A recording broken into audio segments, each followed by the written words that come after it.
Thank you very much. So my name is Doshy. Yeah, and this is my first ever lecture, by the way, and it's basically a summary of like 17 years making music and always coming to certain parts and not really knowing what's going on. So, but it's not connected yet. Ah, yeah, now we go. So my lecture is actually all about like where are all the qualities gone, you know?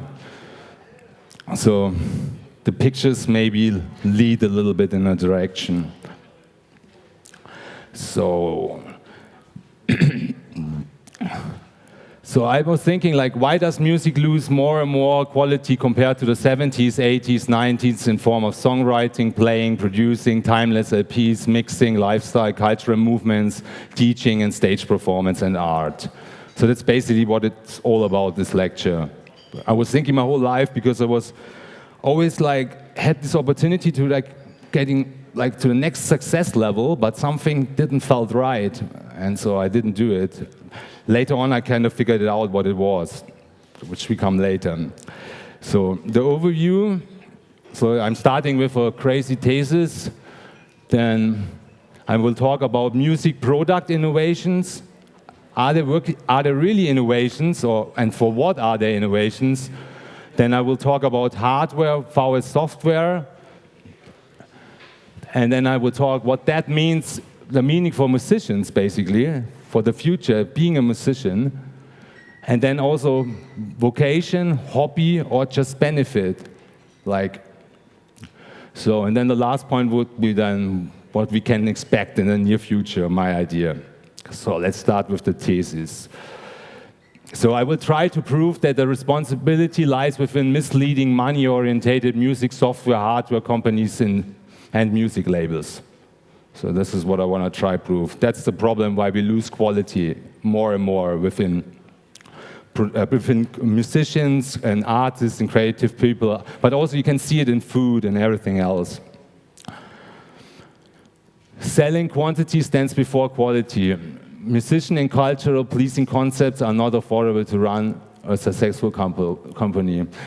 So like basically, this goes to this. Okay, cool. I'm thinking my thesis also is a lack of education. Instead, there are way too many misleading tutorials and inbox part-wise truth solutions on the web and music shops. Inbox means like I produce fully in the box, like the computer is my whole studio, basically like this.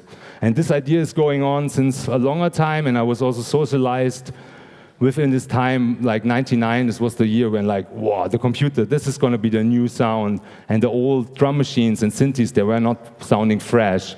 But until today,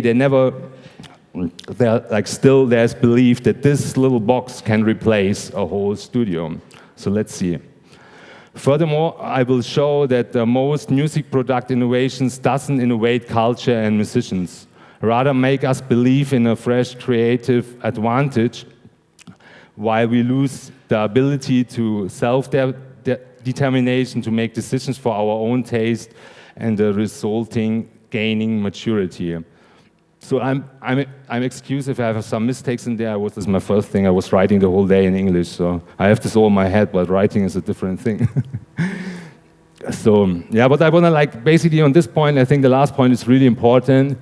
So because I can see a lots of like half wisdom about like new products, and everyone want to share, oh, that's the new thing, that's the new thing, and that's the new thing. But in the end, like we actually lose the training skill and like be like like a self-determination, and let the machines decide for ourselves. So I'm questioning if this is really good. So. First point is music product innovations. So like if you all know, the DJ culture is dead, you know? At the moment, everyone is a DJ with little skills, you know? I remember when I was starting DJing in 99, in 2003 I had like 60 records and like my first 10 Technics record, and that was fucking cool. If I said to somebody I was a DJ, that was a cool thing. If I met somebody, we were like, it was cool, it was interaction, we were talking about music. It really meant something. Today, if I go out and tell a nice girl I meet like I'm a DJ, that's totally unsexy.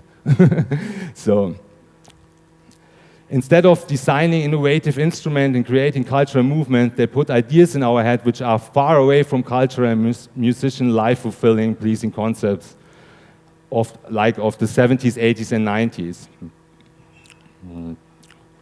So, and there I have like a quote from one of my favorite artists. It's like a Detroit house producer, Theo Parrish, and he already complained this like 3 years ago and said this really amazing sentence, like, I'm not comfortable with convenience replacing artistry. He basically means in sense of like that's why I put the controller, is like, because the controller makes you comfortable, you know? Like, I learned DJing on records, so I never spun CDs at home. I always like played them in the clubs, so.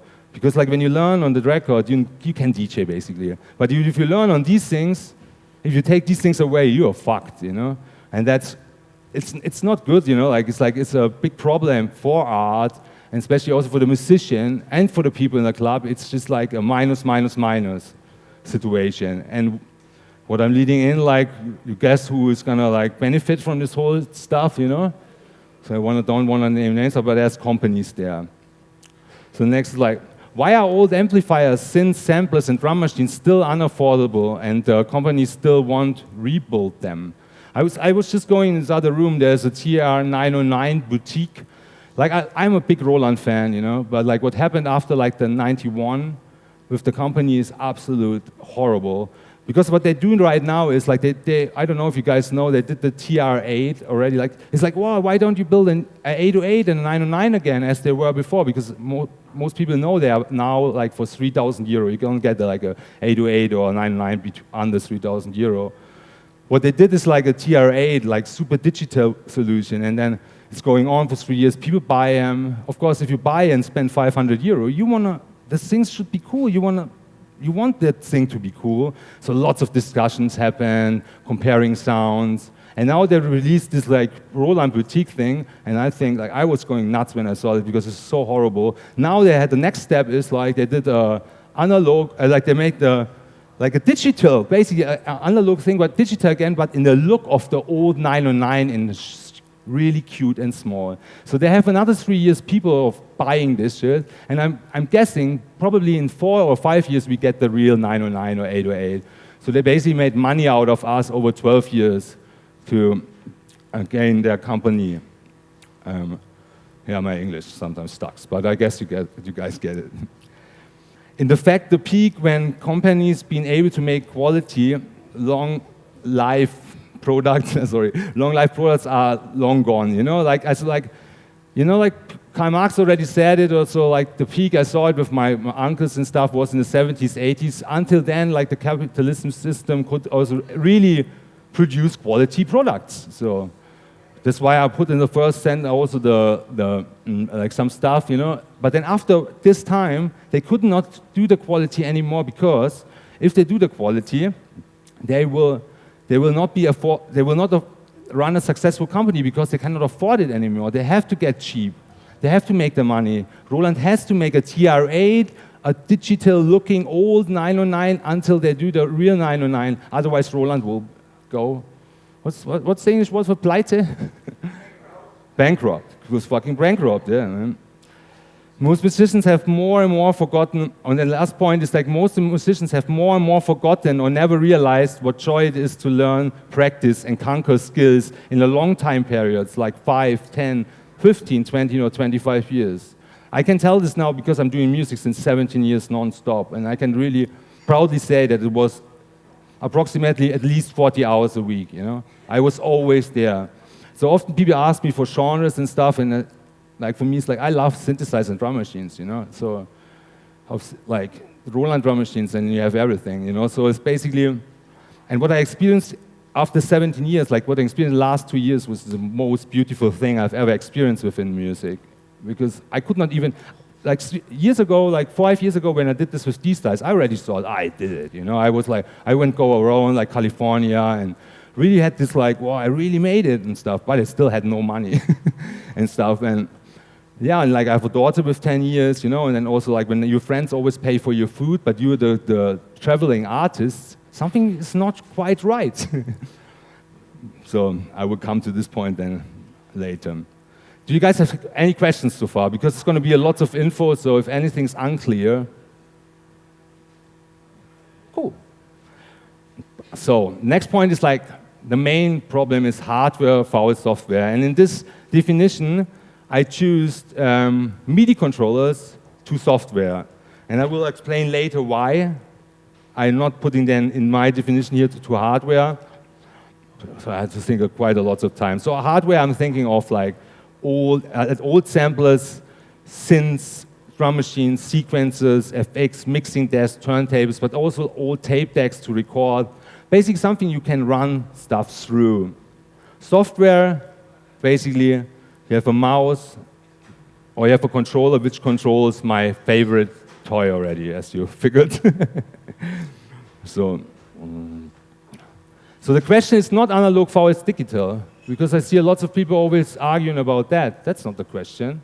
Because like on the left side, you can see the EMU sampler, the rack sampler is fully digital. The question is really hardware vs software. There were so many amazing digital synths in the 80s and digital reverb effects, which really is the sound of the 80s, and this sounds fucking amazing. And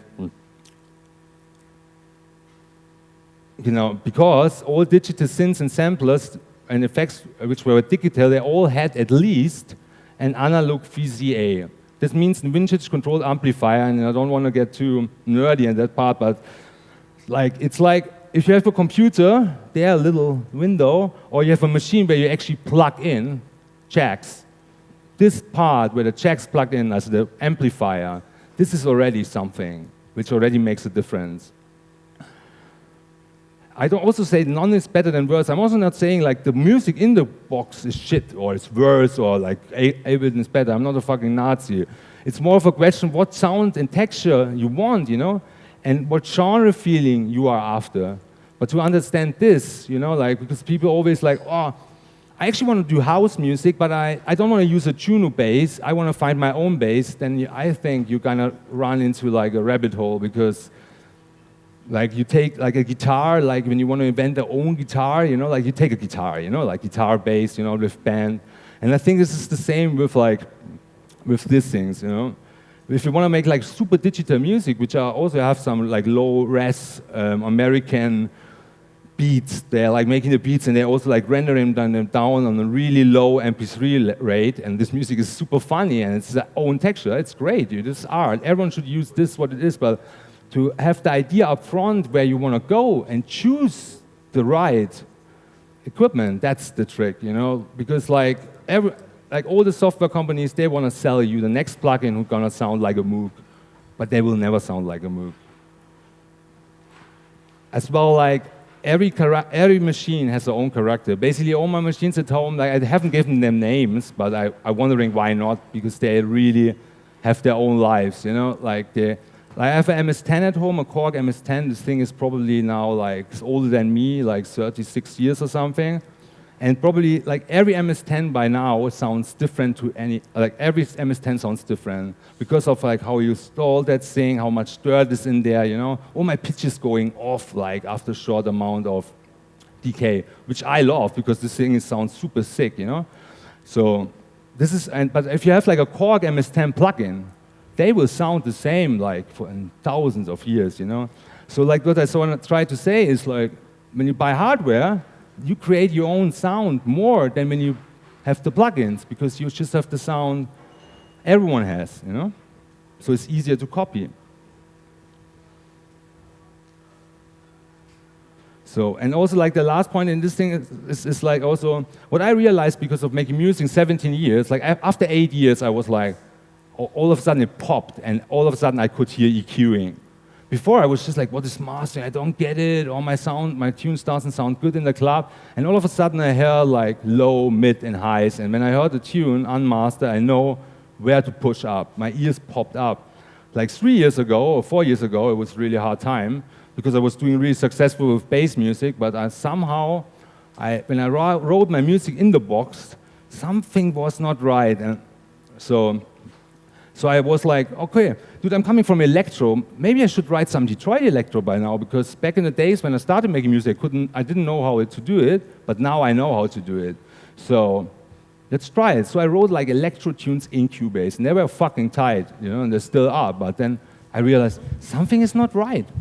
Like something is missing.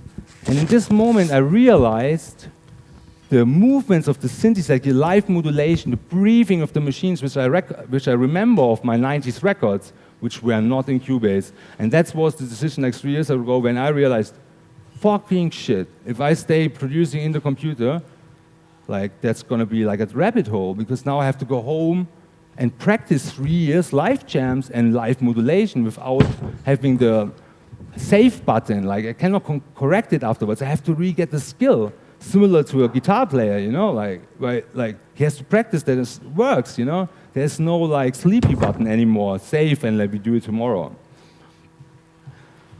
What also big thing is like the digital to analog converters in the 80s in old samplers with less 8 to 12-bit resolution sound way more bassy and gritty.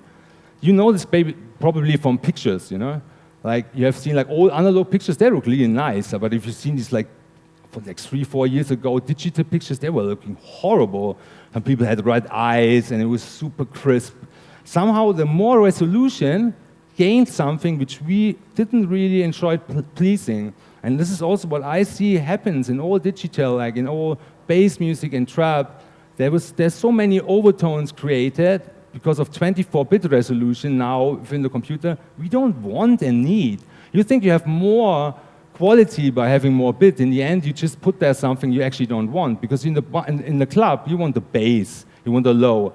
And what does it mean when you gain, like when you have more bit, this actually means always like you gain more overtones. But overtones always are high. What does it mean? You gain more high. What does high mean? You lose bass. And in trap is a really funny, like what made it become to trap, like, because even the dubstep guys even did different. It was a really funny phenomenon because they used all these low sub kick drums. They had so much sub, but then there was just so much sub down under and a lots of high up there in the middle. There was no bass part on the kicks, on the claps. It's all missing. You have lots of sub on the sub down, then it's nothing bassy. When I work with my hardware sampler, then every sound, like even if it's a higher lead sound, it has a gritty bass top under it. And this is because of the old like 8-bit, 12-bit converters, which were built in these digital samplers, and what I told you before, and also the VCA, so you still have to plug in a jack.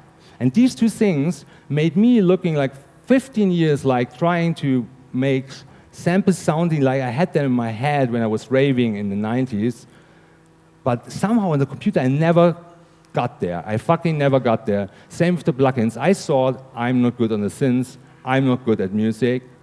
Once I sat on a Moog or on an EMU or on a Juno, I was fucking great at that, you know? I knew all that shit.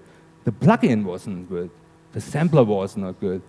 And then you try to try all these techniques, and then you become a sound engineer, you know, on top. You put compressors on top and all these things, and in the end you gain a totally different sounds, and that's what happened, you know, in the last 10 years. That's why all this like commercial music is so trebly, like you want to go out of the club. It's so annoying, you know. When I DJ, I mostly put like down the highs because I cannot stand it anymore. Because I love to go out for house music, and house and the techno, certain parts of it, they always stay true with their hardware. So when I hear this music, which I hear most of the time, it's so warm and gritty, and it really pumps, you know. Which is in the trap music is just lost, you know. I can hear this music, which is written today, written on machines with quality, and it would be a super sick music. So the next thing with hardware and software is the summing of the instruments, you know. Like when you look in the internet, it's like, okay, there's a tuner plugin and there's the original tuner. Okay, let's play the string, and then everyone's, oh, I can't hear a difference. Now, digital is the same as good. Yeah, of course, like if you play one sound, it doesn't make a big difference, especially on the high sounds, you know. But the summing, that's the interesting point. Like, they put 12 tuner plugins together in one DAW and play them, and put 12 tuners next to each other and play them, and then you will hear a huge difference. Because like 12 tuners means they have 12 VCAs, as I explained, like 12 checks, which going into one analog mixer and summing them together in the box. There's just like one stereo jack cable coming out, and that actually renders, the rendering is inside the box. It doesn't even go out analog. It stays 100% digital. So, and the difference between analog and digital, I don't know, maybe I say it quick, is like, digital is always squares, like 1, 0, 1, 0. So there's always squares, you know? If you're more bit, less squares. But analog is waves, minus and plus from every plug, every plug. And there's so much more than on this, and I think this is a really big problem, you know, like, because digital sound is amazing, I love it, but if you want to get an analog sound and try desperately to get the analog sound off your box, and like already have 8 compressors, or what I heard with sidechain and like multi-track compressor techniques, you know, like back in the days in the 80s and 90s when the old kids wrote all these great records we all love, they didn't know anything about compressors. You know, they didn't know anything about this equipment. But today they really think, today you really think you need to have it, you know, because you have forgotten how good the quality is. And this is also what the companies want us, what my thesis is, wants us to believe. They want us to forget. They want us to really go quickly, like 3 weeks, and the next week, lots of YouTube material, and forget quality. And then always come with big advertising, with the new thing, and then people can buy it, and then when people buy it, in this moment, they stand for it. Of course, if you buy a thing, then it's not, you want to buy a thing, I buy shit. Yeah, of course, I know that shit, I bought it. And you say, no, that's fucking cool. And then the discussion starts, you know, which I said before, this is a missing of education, you know, like there's not, you know, this is so, I feel really sad when I hear it, because I saw myself like in all these holes, you know, production-wise, because I couldn't figure it out. Why could this guy make so good music after 5 years, and it took me like 12 years? Yeah, of course, I started in the beginning of the computer, you know, like with Fruity Loops 1. You can imagine how this sounded, you know? You know, if you have like a 707 and like a 303 in the 80s, you can also imagine how this sounded. This was the beginning of Acid House. With 17 years, like same as rave guys as I was, you know? There was no difference. If I could have had that equipment at that time, if I had a socialization which would have given me this equipment, quality equipment, I would have written tunes from 1999 to 2004, which are still playable today. But all the stuff I've written from 1999 to 2008, you can forget. Like this is like, it was basically like learning, failing, going further, and then always failing. That's why also 17 years. That's why this is what I realized in the last 2 years, which is actually mind-breaking. So what's also really in media interactions, you know, like people forget that totally. You know, like when you're in Ableton and then it's like, oh, I record everything into 18 multi-track. I need a multi-track. It's just convenience and to feel comfortable because you can save. You know, I know when there's a sound here and it's fucking happening, and I know, fuck, if I don't record this now, this is going to be gone in 5 minutes. You do music way different than when you record it, clean it up, have it there, wait, you know. It's a different approach with synthesizers. They all have their own soul, and it's, you know, you guys know, synthesizer also with scratching, sometimes there's shit happens and you have no idea where this is coming from, even you know the synths. Their settings, they are magical, you know? And like to capture these moments in your live jam, something really important. And the media interaction, you know, it says basically, in Ableton everything is fucking tight, you know, it's everything, there's nothing moving off the 140 BPM if you put 140 BPM. And now they also put plugins, like they already realized, oh shit, there was something, back in the days it was different because the machines, the media is not so good, you know? So they cannot be 100% tight always together, so they're moving out. A little bit like a drummer in the band, but with machines. And this gives us a really natural feeling. If I hear like a jam out of machines breathing, you know, it sounds already like really organic. If it comes from a computer, it's super things. But now, like, what did the computer do? Now you can put, like, download plugins and MIDI effects which simulate exactly this effect. What a bullshit, you know? Like, if it's there or not, then why should I do it there, you know? This is good for, like, tight, you know? Not for, like, making a tight thing untight. This is the untight thing, you know? So, like, all these, like, you follow, like, all these, like, weird things, you know? But now, you know, so this is the thing. So the media interaction is something I love. I cannot live, you know? If I have my 505 and my 707 together, I need maybe swing, but nothing else. I don't go out of the 16 grid. It's also more of a house thing, but also when I do the Doshy stuff, I would do it because of that living of these two machines and moving. This is exactly that what you want, you know? But like the moving stuff across and like try to place them, I'm not really a fan of. So then as well, like when you have an analog mixer or like a DAW software mixer, the overdriving and in and outputs on your analog mixing decks can be really rad. You can overdrive, yeah, rad. So like this was a big thing, like rad distortion, when it gets warm. You can't do this shit in the computer. In the computer, you have to stay green. If you go red, it fucking fucks up all production. Producer of you know that, probably know that. Then instead, you get all these like tape warmer, saturation plugins, distortion plugins. They kind of emulate an analog feeling. Yeah, I was going for this like whole idea like 15 years, but then after 15 years, I realized, dude, like this joke you cannot do with me anymore. If I want to have this feeling, I go to analog mixer. And of course, then you have noise, you know? But like, noise is there, noise is cool, you know? So, and this stuff, like, I think it's a really good point. Then also like the idea of overdubbing, recording multi-audio tracks, as I said before, compared to running external machines, analog mixer recordings. What I mean with this is as well, like when I'm now doing my live jams, like I'm still not there after practicing 3 years. I probably wrote like 250 jams so within the last 2 years, yeah. But like from them, like they're all gone because like I tried to make them a moment, I couldn't save them, so I jammed them, and they were all cool pieces. But like the jams, like the first 2 years, the jams were horrible. You can imagine. I make a breakdown, and I'm super excited, and I drop it, and it was sounding horrible. And then the recording is fucked, you know. Then you can still cut, but then like, how much do you cut? Then you end up again in Ableton cutting, and it's like, no, this is not what I want. It's a really hard way to go, you know. And then like I came to the next step that I just jam 70% of a tune and then overdub like 2 machines afterwards on it.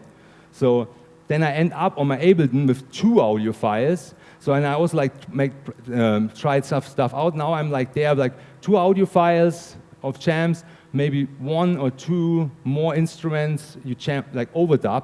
And then you have 4 audio files on your computer, then you can actually render them on a computer, and that's a good thing. But if you overdub too much, or recording multi-tracks in your audio tracks, and really believe in what the final rendering I do in the box, you know, you need to have like a really big studio and somebody who really knows about sound engineering to make that sound tight. And I think like this is something a musician doesn't really want to learn, you know, because it's a really, really annoying job and really hard. So what I want to say is like the chain, you know, the chain where the music ends, that's the important thing, you know. If you have like all hardware, but you put it all into the computer and then render it to the hardware, and the last piece of the chain is your sound card. And that's really bad. When your last chain of is a analog mixing desk, but you send some sounds from a computer into the mixing desk and record it from there, this is what you want basically, because then you can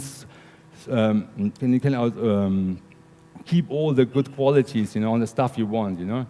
But also, like, I'm talking to others, and if you want to make strictly digital music, that's not like I'm talking about, like, because I'm seeing like gaining like 90s hip hop beats or like making music like 90s in house. You know, and this is what I just said. Like, inbox production forces you to become a sound engineer as well. So I'm now a sound engineer. I'm really happy, but I don't want to work with this because it's really hard, like listening to tunes over and over and make 4 tunes, and the hi-hats are better, and low. It's like, it's a different job, it's not mine. I'm a musician, you know. But inbox production forces you to become a sound engineer, otherwise you could not present your music, you know. Everyone says, like, that's an amateur. But if you buy hardware, you can, like, really quickly, within a half a year, with your first inspiration as a musician, make music which can be timeless pieces. And I think this is the really wonderful thing in all the new electronic music, in hip-hop or in house, that we don't need to go through big schools, learn the violin, have a big training to make music. We could just go rave, be inspired, feel humanity, go home, and write music just of the feeling. And I think this is something really wonderful and something we should never give away, you know. So like, why should we give away in the box and now like become a sound engineer and wait another 8 years? Then I'd rather learn the violin, you know. So does anyone have questions by now? No? Yeah? How do you feel about programs like Reactor and being able to, you know, kind of create your own plugin, modular? So, like, it's in the end, it's the same, but I think, you know, one of my best friends who really teach me a lot, which is actually not a musician, but an artist, and now is in Copenhagen, has no equipment. He practiced in Ableton, of course, but like he practiced there. And I think Reactor is a really good thing. I think you can do amazing stuff with it. That's also, I said it before, I'm saying this is better and worse. I would never say it. It always really depends where you want to get, you know? Like when you want to like make, like, I think the idea of creating synths, you know, it's their own job, you know, making synths, making modulars is another job, like sound engineering, making synths, musician, you know, sound designer. This is all different jobs, you know. So it's like it's your own passions things, you know. I think it's really good to learn. If you really want to have the digital sound, it's probably the best thing you can ever have. And I'm pretty sure now it tends really going back into hardware, away from controllers, away from in the box. But I'm pretty sure in 8 years or like 10 years, everyone has it, and then I'm gonna be the first one who does like really bad glitch again, you know. Because I figured this out over the years, you know, so then this all of a sudden is fresh again, this shitty sound again, you know. But now everyone is doing it, you know, this is the last, so I think if you want to learn synthesis, this is great, you know. But if you want to find your sound, which you actually know from an 80s record, then I would not really recommend it. Does it make any sense? Okay, now we come to my favorite part. So we are still hardware for our software. So live hardware jams with live modulation, live mixing, and live arranging for its DAW left-to-right arrangement mode with automation within the songwriting progress. So I've been building like 14 years music from left to right. And how this happens is you have a loop, and you listen 2 hours to a loop and try to get something together, and then when you get in a flow, and then after 8 hours you have like a tune which is like 3 minutes long, and then you listen to this tune forever and ever and ever, and always the same tune. And like, when you always start from the beginning, you lose the feeling of it, you know? If you're like jamming a tune, you're not thinking, you know, you're in this jam, like, you know, like band people are like, people are that they are with the instrument. You do things that are magical you could never do when you're like thinking about them. But that this stuff you're like totally like leaving out, you know? And automation, like if you like have a controller and say, oh, a little bit live, I was already there with the mouse and fixed it, you know, and polished there because my life was not correct. So like, it's like, I think it's a great tool, like building from left to right. Same again, it's not worse or better, but like the music is so polished and stuff, and live hardware jams, which is the point on, and this next point, before I go on too quick. So like the live action it has some qualities we don't hear in music right now anymore, especially in electronic music. You hear it a little bit in hip hop, like when you like in like MPC jams, you know, like people play live stuff, and probably lots of you guys really love that. And so, but like it's lost, you know, you kind of hear so super polished music. It's like me, I'm going out like this, but I go out with a big suit, you know, save myself, make myself really fancy, and this is how I present myself. And I think this has nothing to do with us. I think mistakes in music are really sexy, you know. Yeah. Sorry, what's that? Yeah, of course. Yeah, of course.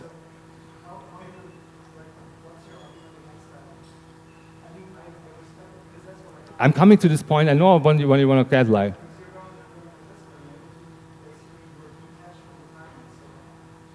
The clip, you mean the clip mode? Like in Ableton you have the clip mode or arrange mode. The clip mode is a revolutionary thing. In second, also I love Ableton. I'm not so bad. I'm not so angry about Ableton. I'm really angry about native instruments. You know, the sound of the future. So. But I love Ableton. Ableton, they do a great job, you know. It's like it was always like this, like studio, like DAWs. They were made for the computer in the early days. But in the early days, they just did MIDI, and later on they did audio. So I'm questioning the audio, but not the MIDI. Like the MIDI is for me like wow. So.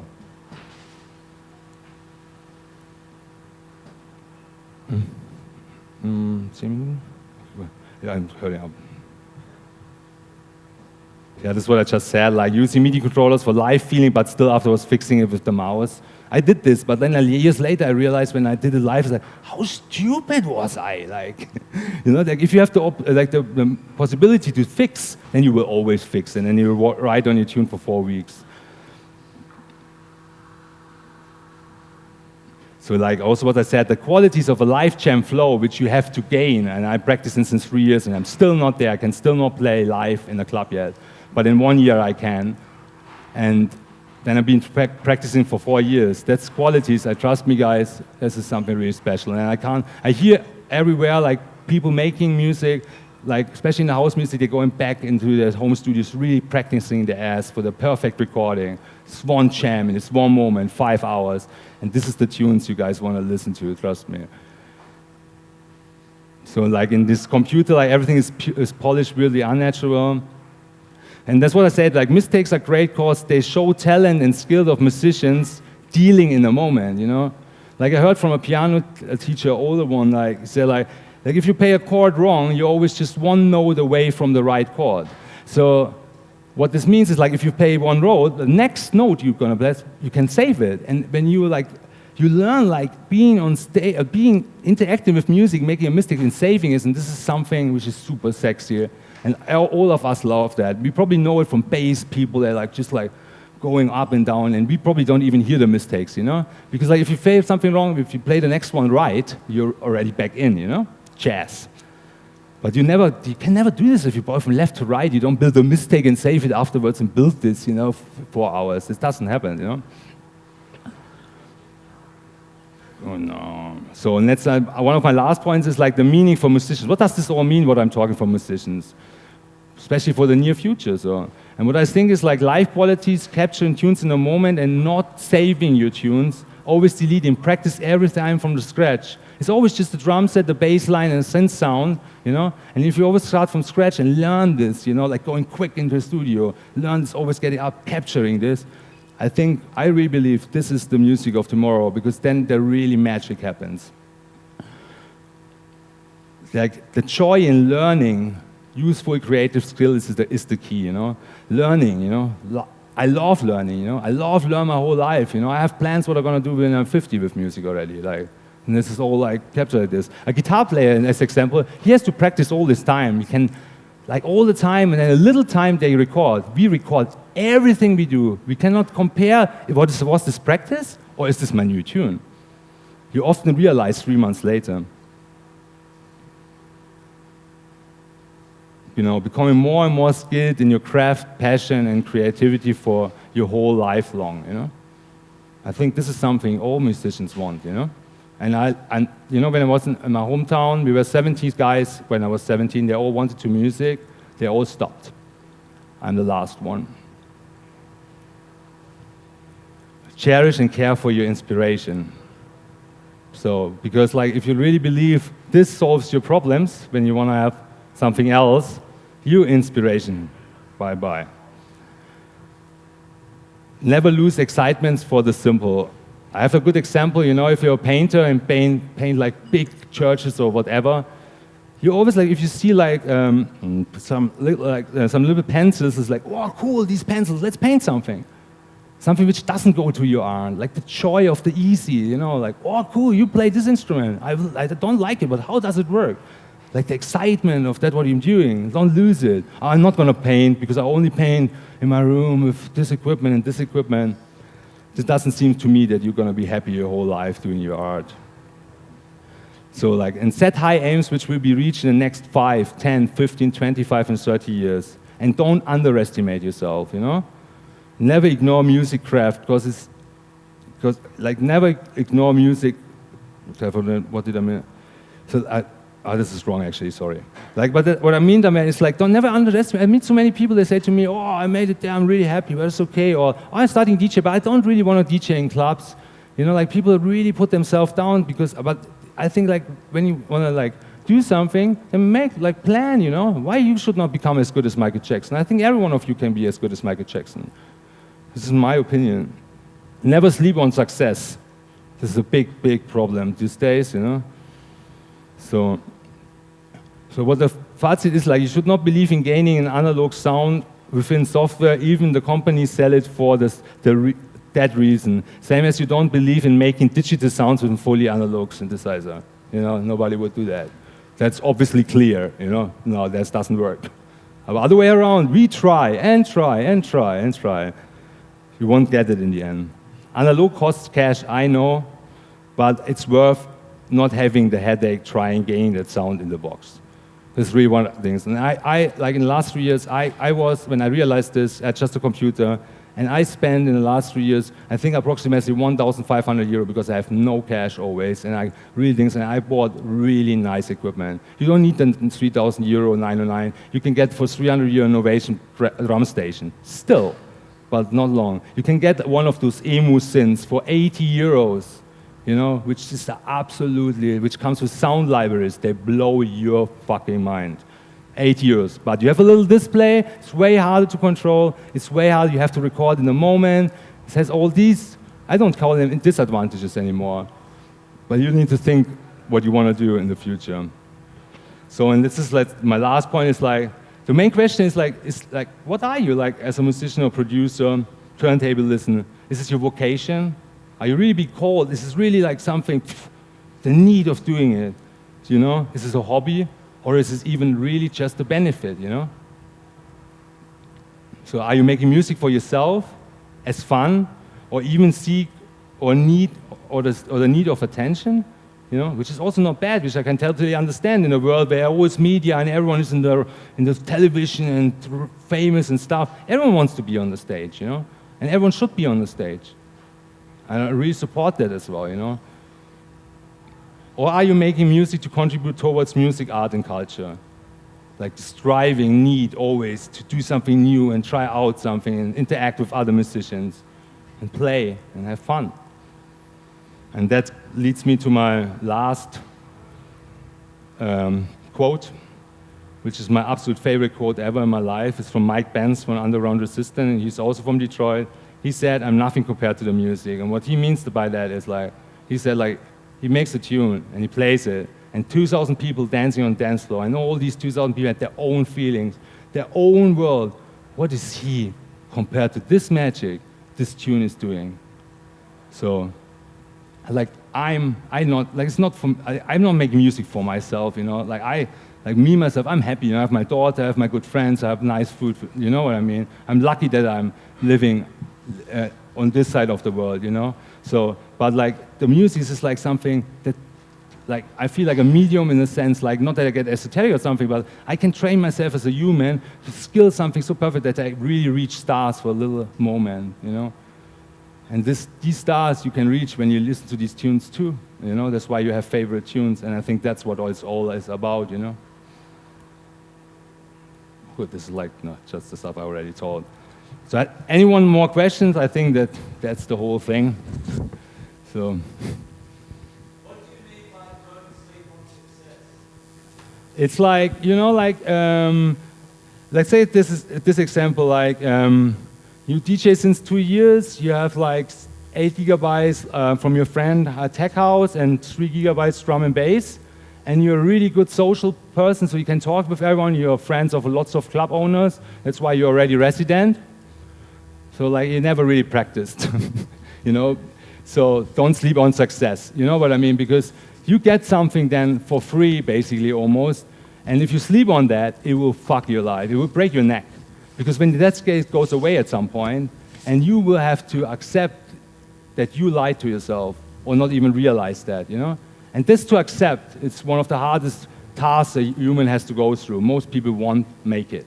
So that's why, like, don't sleep on success. And of course, rest on success, like, or rest on a good quality work. That's not what I mean. But sleep on success is like, well, I have enough money, so I don't need to make better quality, you know, or I don't need to contribute to music anymore, you know, like this stuff, you know. I think it doesn't really help you to be fulfilled your whole life making creative work.